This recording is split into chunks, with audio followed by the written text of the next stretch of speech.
भेड़िए और सारस की कहानी। एक समय की बात है, जंगल में एक बहुत ही भूखा प्यासा भेड़िया भटक रहा था।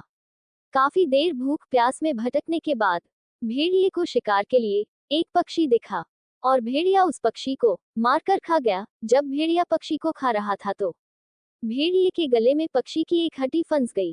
अत्यधिक प्रयास करने के उपरांत भी भेड़िए के कंठ से हड्डी निकलने का नाम नहीं ले रही थी।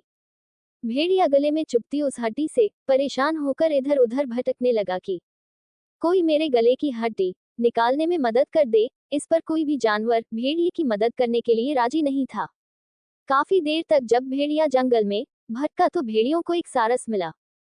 उसने सारी समस्या उस सारस को बताई। उसके बाद उस सारस ने कहा कि भेड़िया भाई, मैं तुम्हारी मदद करूं तो तुम मुझे क्या दोगे? जिस पर भेड़िए ने उत्तर देते हुए कहा, अगर तुम मेरी हड्डी निकालने में मदद करते हो तो मैं तुम्हें एक बेशकीमती इनाम दूंगा।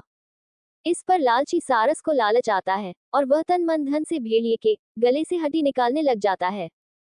अब सारस अपनी बहुत लंबी चोंच को मुंह में डालकर गले में फंसी हुई हड्डी को बाहर निकालने की कोशिश करता है, जिस पर वह कामयाब हुआ। जैसे ही सारस ने गले में फंसी हड्डी को बाहर निकाला, वैसे ही भेड़िया बहुत खुश हुआ और वह उछल कूद करके नाचने लगा। जिस पर सारस ने भेड़िए को बोला कि अब मुझे क्या इनाम दोगे? इस पर भेड़िया कोई उत्तर नहीं देता है। सारस को भी समझ आ जाता है कि भेड़िए ने उसको झूठ बोला और सारस वहां से जाने लगता है।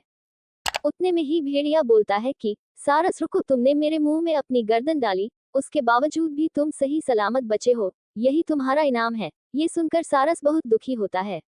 सीख, हमें स्वार्थी लोगों का साथ नहीं देना चाहिए। जीवन में हमेशा स्वार्थी लोगों से सावधान रहें। धन्यवाद।